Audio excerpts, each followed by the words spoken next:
هذا القرآن يوحدنا لطريق الخير يوجهنا الله تعالى أنزله ورسول الله معلمنا ورسول الله معلمنا ورسول الله معلمنا.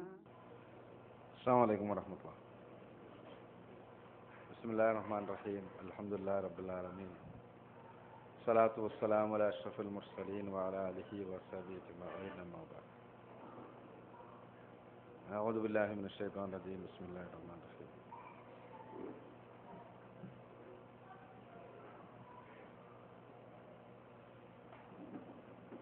أفغير دين الله يبغون وله أسلم من في السماوات والأرض طوعا وكرها وإليه يرجعون. സഹോദരങ്ങളെ,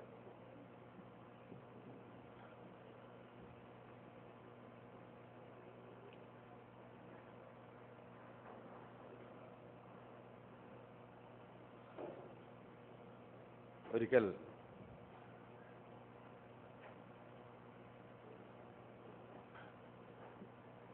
രക്ഷിതാക്കൾക്ക് വേണ്ടിയുള്ള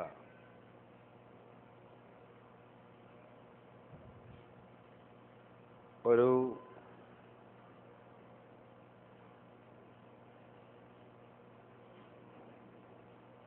പ്രോഗ്രാമിൽ ഒരല്പനേരം സംസാരിക്കാൻ അവസരം ലഭിച്ചപ്പോൾ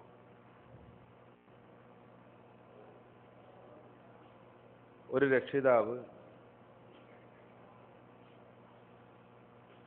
വളരെ ആത്മാർത്ഥമായി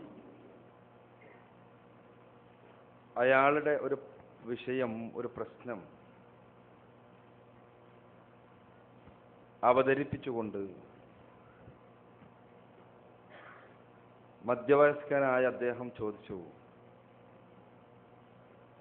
ഇപ്പോഴത്തെ കുട്ടികളല്ല, എന്താ ഇത് ഇങ്ങനെ?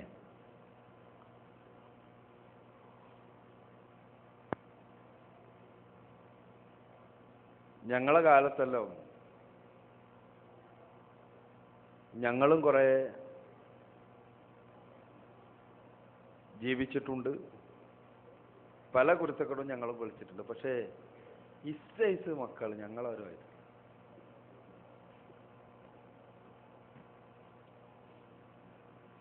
ഇതൊരു ചോദ്യമാണ്. എന്താ മക്കൾ ഇങ്ങനെ? എന്താ നമ്മുടെ സമൂഹം ഇങ്ങനെ? നമ്മളെല്ലാം കുറേ കാലമായി കേൾക്കാൻ തുടങ്ങുന്ന ആവർത്തിച്ചുള്ളൊരു വർത്തമാനമുണ്ട്. ആധുനിക സമൂഹത്തിൽ ധാർമ്മിക മൂല്യങ്ങൾ തകർന്നുകൊണ്ടിരിക്കുകയാണ്. നന്മകളെല്ലാം പൊളിഞ്ഞു പോയിക്കൊണ്ടിരിക്കുകയാണ് എന്നല്ല വർത്താനം. അത് ഞങ്ങളെപ്പോലെയുള്ള പ്രസംഗകന്മാർ അതിനൊരുപാട് തെളിവ് ധരിച്ച് അവിടുന്ന് ഇവിടെ തന്നെ എടുത്ത് ധരിച്ച് അമേരിക്കയിലും മറ്റോടത്തും മറിച്ചോടത്തും നമ്മുടെ നാട്ടിലുള്ള കുറേ കാര്യങ്ങൾ എടുത്ത് പറയാറുണ്ട്.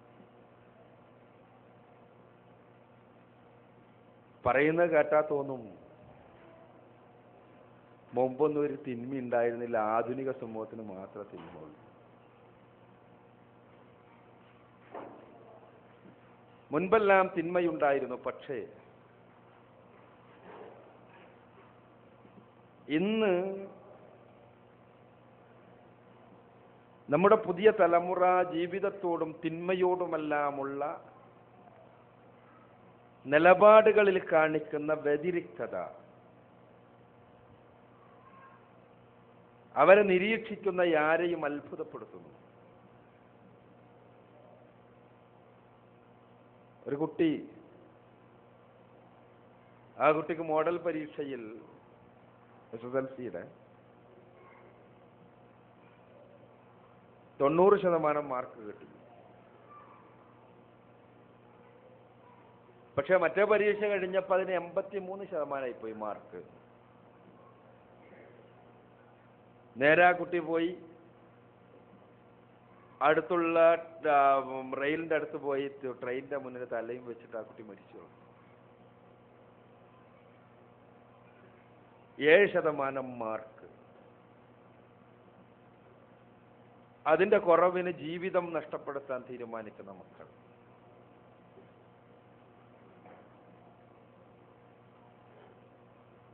നമ്മൾ ഏറെ നമ്മുടെ നാട്ടിൽ ചർച്ച ചെയ്യപ്പെട്ട പെൺവാണിഭ കേസുകൾ, ഒരുപാട് കേസുകൾ നമ്മൾക്ക് ആവർത്തിച്ച് പത്രങ്ങളിലൂടെ ചർവണം ചെയ്യപ്പെട്ട കേസുകൾ. ആ കേസുകളിലെല്ലാം സംഭവിച്ചത്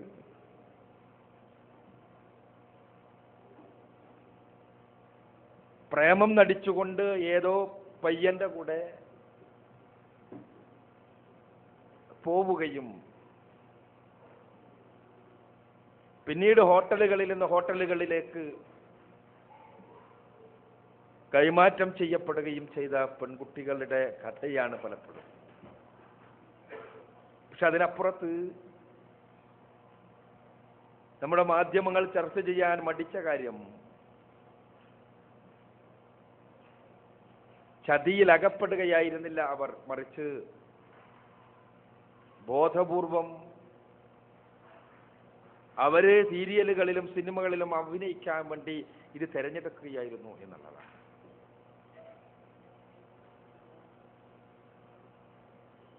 തങ്ങളുടെ ശരീരം എത്ര ആളുകൾക്ക് പണയം വെച്ചാലും, എത്ര ആളുകളുമായി പങ്കുവെച്ചാലും, ഒരു 5 മിനിറ്റ് സീരിയലിൽ മുഖം കാണിക്കാൻ കഴിഞ്ഞാൽ അതാണ് ജീവിതത്തിന്റെ അർത്ഥമെന്ന് മനസ്സിലാക്കിയ മക്കളാണ് പിന്നീട് പെൺവാണിഭങ്ങളുടെ ഇരകളായി തീർന്നത്, അല്ലെങ്കിൽ പത്രങ്ങളിൽ പേരുകൾ അടച്ചടിച്ച് വന്ന പ്രശ്നങ്ങളുണ്ടായ ആളുകളിൽ മിക്കതും എന്നുള്ളതാണ് സത്യം.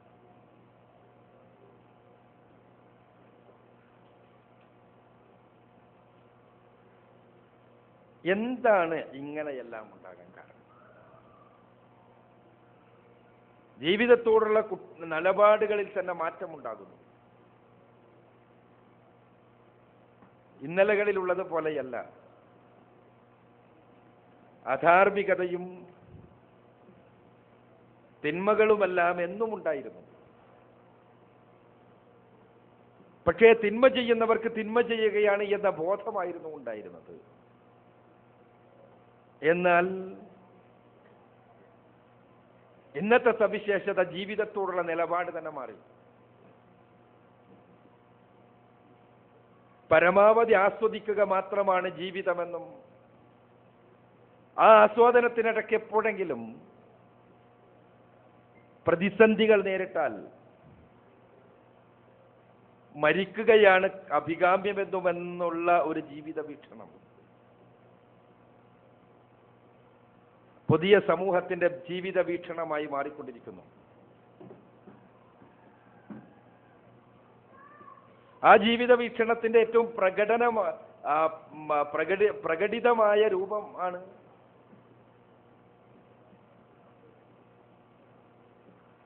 നമുക്ക് കുടുംബ ആത്മഹത്യകളിലൂടെ തെളിഞ്ഞു കാണുന്നത്. നമ്മുടെ നാട്ടിൽ മാസത്തിൽ ഒന്നെങ്കിലും കുടുംബാത്മഹത്യ നടക്കാത്ത കേരള സംസ്ഥാനമില്ല. മിനിമം ഒന്നെങ്കിലും നടത്താം. എന്താ കുടുംബാത്മഹത്യയുടെ പശ്ചാത്തലം? ഒരുപാട് ചർച്ച ചെയ്യപ്പെട്ടിട്ടുണ്ട്. പക്ഷെ യാഥാർത്ഥ്യം എന്താണ്? പരമാവധി ജീവിതത്തെ ആസ്വദിക്കുന്നതിന് വേണ്ടി, സാധനങ്ങൾ വാരിക്കൂട്ടുന്നതിന് വേണ്ടി കടം വാങ്ങുന്നു.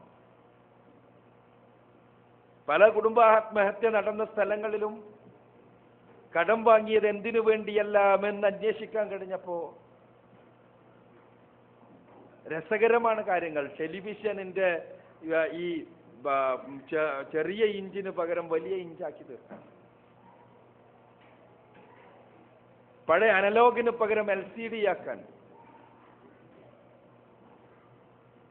അത് മുതൽക്ക് ചെറിയതും വലുതുമായ ഓരോ കാര്യങ്ങൾ. അതിന് കടം വാങ്ങിക്കൂട്ടുന്നു. കടം വാങ്ങി കൂട്ടിക്കഴിഞ്ഞാൽ കടം എന്ന് നമ്മൾ വായിൽ പറയേണ്ട ആവശ്യമുള്ളൂ. കുറച്ചു കാലമായി നിങ്ങൾക്കറിയാവുന്നതാണ്. എവിടുന്നെങ്കിലും ആരെങ്കിലും കടം എന്ന അബദ്ധത്തിൽ പറഞ്ഞു പോയിട്ടുണ്ടെങ്കിൽ ആരെങ്കിലും അത് പറഞ്ഞ ആളുകൾ വേറൊരാളോട് പറഞ്ഞ് ബാങ്കുകാരൻ ആരുടെങ്കിലും ചുവട്ടിലെത്തിയാൽ പിന്നെ പിറ്റേന്ന് നേരം വെളുക്കുമ്പോൾ ആർക്കും വീട്ടിൽ ആ പറഞ്ഞാൾക്ക് പെരയിൽ ജീവിക്കാൻ പറ്റില്ല എന്നുള്ള പോലെ എല്ലാ ബാങ്കുകാരും കൂടി അവിടെ എത്തിയിട്ടുണ്ടാവും. അയാളുടെ പിന്നിൽ കടവുമായി നടന്ന് അയാളെ കൊണ്ട് കടം വാങ്ങിയെത്തിച്ച് അതൊരു ശീലമായി പുതിയ ഓരോ ഉപഭോഗ വസ്തുക്കളും ഉപയോഗിക്കുമ്പോൾ ആ ഉപഭോഗ വസ്തുക്കൾക്ക് അയാൾ അടിപ്പെട്ട് അയാളുടെ സമ്പാദ്യത്തിലുള്ളതല്ലാത്തതിനപ്പുറത്തേക്ക് കടന്നു നീങ്ങി പലിശ പിന്നെയും വന്ന് പലിശ കൂടി കുന്നുകൂടി ബാങ്കുകാർ ശല്യം ചെയ്യാൻ തുടങ്ങിയപ്പോ അടക്കാൻ നിർവാഹമില്ലാതെ വന്നപ്പോ ഇനി എന്താ ചെയ്യുക എന്നുള്ള ചോദ്യത്തിന് അവര് ഭാര്യയും ഭർത്താവും കൂടി കണ്ടെത്തുന്ന ഉത്തരമാണ് നമ്മൾ കുറേ സുഖിച്ചില്ലേ, നമ്മളിത് ഉപയോഗിച്ച് കുറേ രസിച്ചല്ലോ, ഇനി നമുക്ക് മരിച്ചു കളയാം, മരിക്കുമ്പോ ഈ പാവം പൈതം മക്കളെ കൂടി കൊന്നു കളയാം എന്ന ഉത്തരം. അതിന് ഉത്തരവാദിത്വത്തിന്റെ മുഖം നൽകിക്കൊണ്ടാണ് നമ്മളെ മലയാള മാധ്യമങ്ങൾ അതിനെ അവതരിപ്പിക്കാറുള്ളത്. കാരണം ഞങ്ങൾ മരിച്ചാൽ പിന്നെ മക്കളെ നോക്കാനാരാ, അതുകൊണ്ട് മക്കളും കൂടി മരിച്ചോട്ടെ എന്ന് വിചാരിക്കുക. അത് ഞാൻ അതിന്റെ വസ്തുതകളും അല്ലായ്മകളും അനലൈസ് ചെയ്യാനല്ല ഞാനിതിവിടെ പറയുന്നത്. സത്യത്തിൽ ക്രൂരതയുടെ ഏറ്റവും പൂർണ്ണ രൂപമാണ്.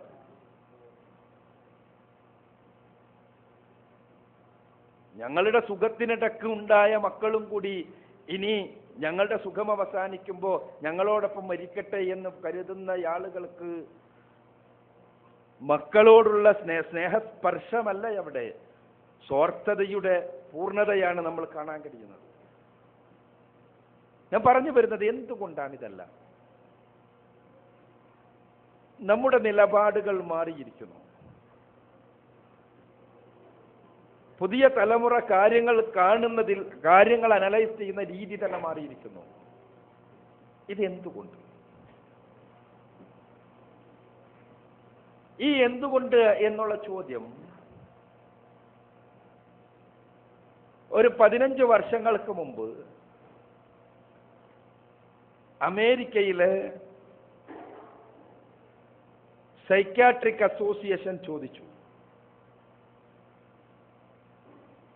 അമേരിക്കൻ സൈക്യാട്രിക് അസോസിയേഷൻ എന്ന പ്രഗത്ഭമായ ലോകപ്രശസ്തമായ സംഘടന, ലോകത്തെ ഏറ്റവും ശക്തരായ മനഃശാസ്ത്ര വിശാരദന്മാർ മെമ്പർമാരായിട്ടുള്ള സംഘടന. അവർ 15 കൊല്ലം മുമ്പുള്ള അമേരിക്കയിലെ പുതിയ തലമുറയെ നോക്കിക്കൊണ്ട് ചോദിച്ചു, എന്തുകൊണ്ടാണിതിങ്ങനെ? കാരണം അവർ വിദ്യാഭ്യാസം നൽകുന്നു, അവർ കുട്ടികളുണ്ടായിക്കഴിഞ്ഞാൽ കുട്ടികൾക്ക് ആവശ്യമായ എല്ലാ സംവിധാനങ്ങളും നൽകുന്നു. പാരൻസ് അഥവാ സപ്പോർട്ട് ചെയ്യുന്നില്ലെങ്കിൽ പോലും കുട്ടികൾക്ക് വളരുവാനും വികസിക്കുവാനും ആവശ്യമായ സകല സംവിധാനങ്ങളും ചുറ്റുപാടുകളിൽ തന്നെ ഒരുക്കുന്നു. സ്കൂളുകളോടനുബന്ധിച്ച് ആവശ്യമായ വൈജ്ഞാനിക വിതരണത്തിനും സമ്പാദനത്തിനുമെല്ലാമുള്ള മാർഗങ്ങൾ ഒരുക്കി കൊടുക്കുന്നു. ഇതെല്ലാം ഉണ്ടായിട്ടും